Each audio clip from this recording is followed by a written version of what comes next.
Welcome back to ABA Chapter Chat. Today, we're going to be taking a deep dive into personal control. Ooh. It's a concept that, is central to what we do, but can sometimes feel a bit, well, tricky. Yeah. So those situations where we're trying to influence behavior, whether it's a client or a student.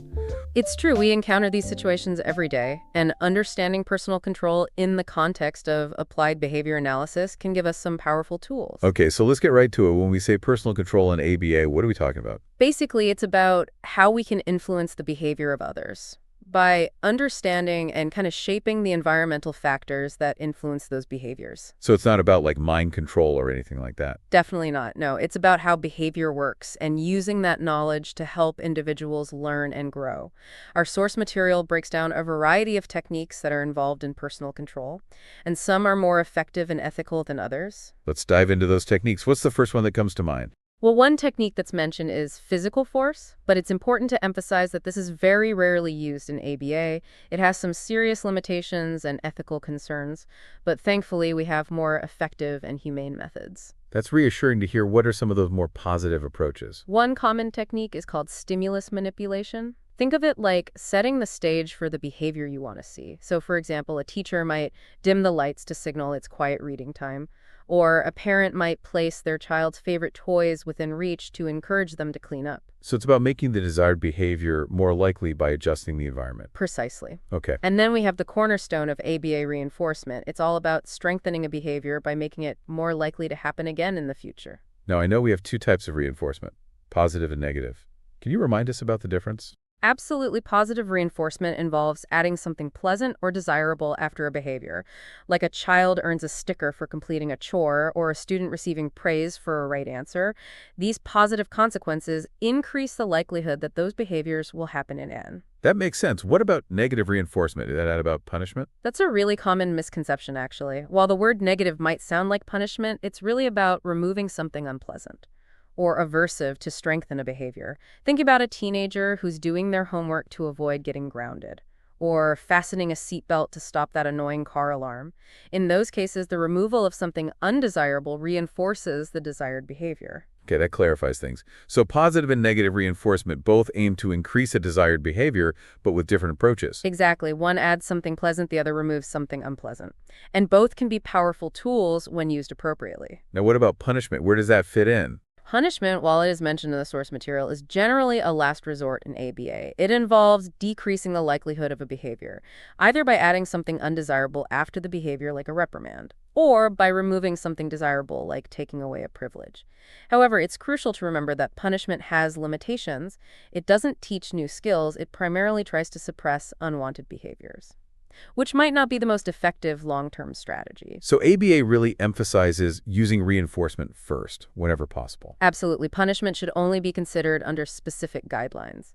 And after we've explored other more positive approaches, That makes sense. What other techniques are mentioned in the source material? one that I find particularly intriguing is pointing up contingencies.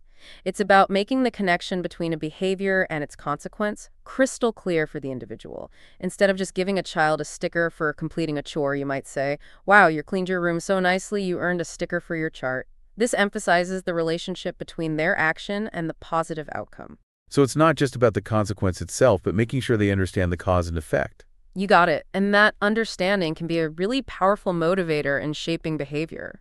This is all incredibly insightful, but it makes me wonder about the challenges that we face as ABA professionals when applying these techniques. You're right, there are definitely ethical and practical challenges. Like what?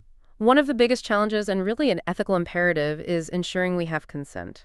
Before we implement any intervention, we need to make sure the individual or their guardian is fully informed about the techniques we are using and agrees to participate. Consent is central for building trust and ensuring ethical practice.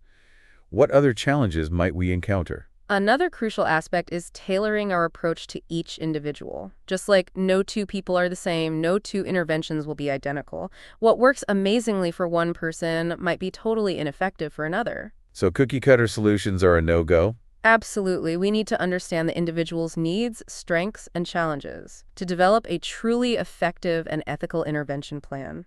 I imagine transparency plays a big role too, right? Transparency is paramount, open, and honest communication with the individual, their family.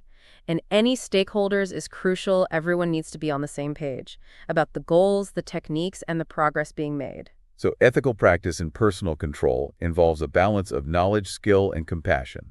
You hit the nail on the head. And that brings us to another fascinating aspect of personal control, the concept of countercontrol. Countercontrol, what does that mean? Essentially, countercontrol is that individuals' natural response to attempts to control their behavior.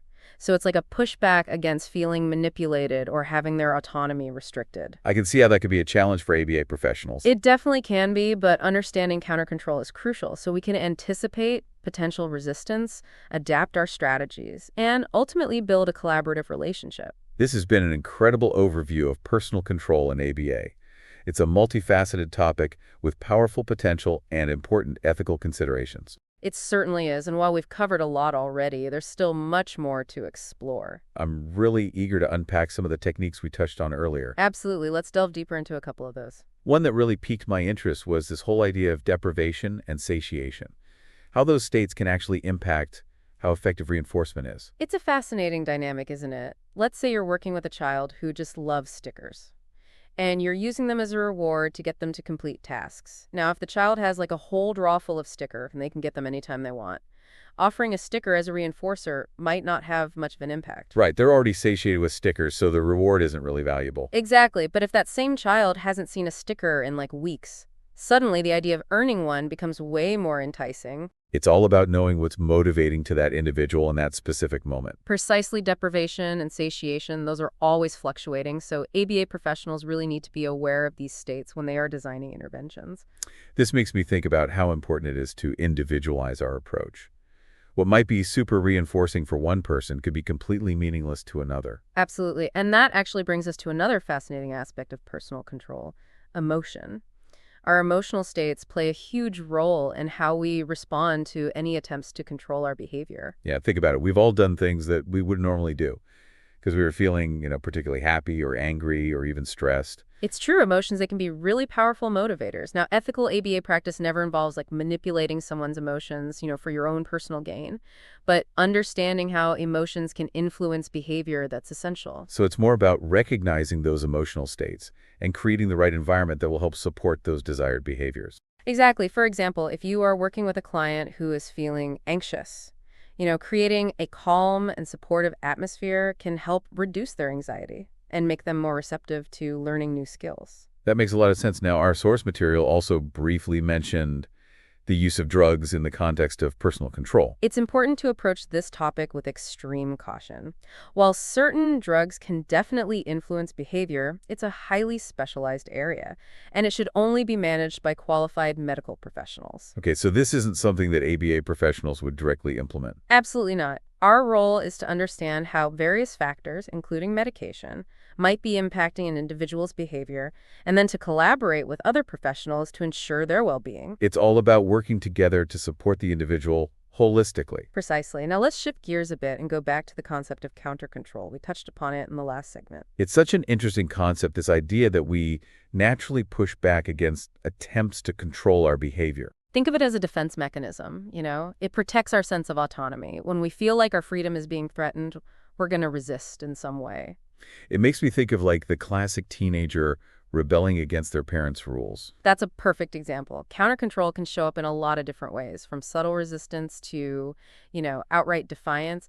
Understanding this dynamic is so important for ABA professionals. Yeah, because if we're not aware of potential countercontrol, our interventions might backfire. Exactly. Instead of, seeing that behavior change we want, we might actually be triggering more resistance. That's why building a collaborative and respectful relationship with the individual is so important. So it's not about forcing our will on others, but working together to find solutions that respect everyone. You said it perfectly. Personal control in ABA, it's about empowerment, not coercion. It's about using what we know about behavior to help people thrive while respecting their autonomy. This conversation has really highlighted the complexity of personal control. It's not as simple as, just rewards and punishments. It's about understanding how everything interacts, the environment, individual motivations, and ethical considerations. You're absolutely right. It's a field that requires continuous learning, critical thinking, and above all, a commitment to ethical practice. Speaking of ethical practice, I'm curious to learn more about the specific ethical considerations that should guide us in this area. That's a great point. It's impossible to overstate how important ethics are when we're talking about personal control. I mean, we're talking about techniques that can have a really big impact on people's lives. Absolutely. So let's unpack some of the key ethical principles that guide us, as ABA professionals in using these techniques responsibly. One of the most fundamental principles is consent. And we've touched on this a little bit before, but I think it's worth emphasizing again and again. Absolutely. Before we even think about implementing any intervention, we need to get informed consent from the person or their guardian if they can't give it themselves. Right, and informed consent means making sure they truly understand everything, like what the intervention is about the potential risks and benefits, and their right to stop participating at any time. Exactly. It's not a one-time thing. Either consent needs to be ongoing. We always need to be assessing and respecting the individual's wishes and be ready to adjust our approach. It's about empowering them to make choices about their own lives and treatment. Absolutely. Another cornerstone of ethical practice is individualization. As we've talked about, you can't have a one-size-fits-all approach to personal control. Because each individual is unique, right? They have their own history, preferences, and challenges. And those factors need to be carefully considered when we're developing a plan. It's about being flexible and creative. Absolutely. Ethical practice requires us to be thoughtful. We need to be responsive and constantly adapting to meet individual needs. This reminds me of the principle of least restrictive interventions. Oh, that's another super important ethical consideration. It means that we always want to start with the least intrusive, the most positive approaches first. So we wouldn't just jump into punishment or really restrictive techniques. Exactly. We start with those gentle and supportive strategies and only consider more restrictive interventions if those initial approaches aren't working. And even then, those more intensive interventions should only be used with careful monitoring. Absolutely. The person's well-being and autonomy should always come first.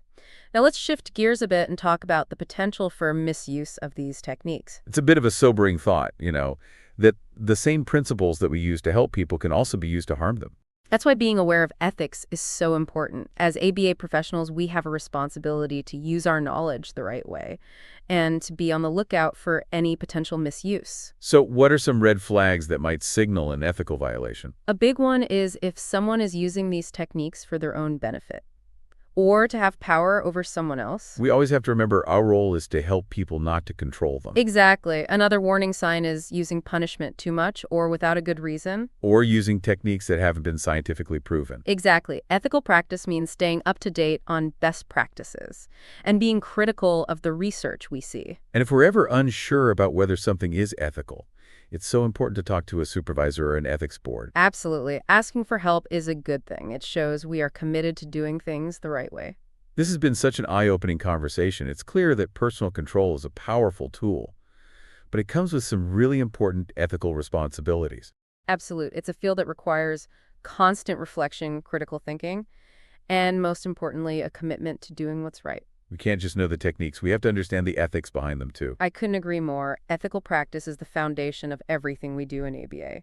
It's about making sure we're always looking out for the people we work with. This deep dive has been so valuable for understanding personal control and its ethical implications. I hope this has sparked some good conversations and inspired our listeners to keep learning about these topics. And remember, this is just the beginning. Ethical practice is a journey, not a destination.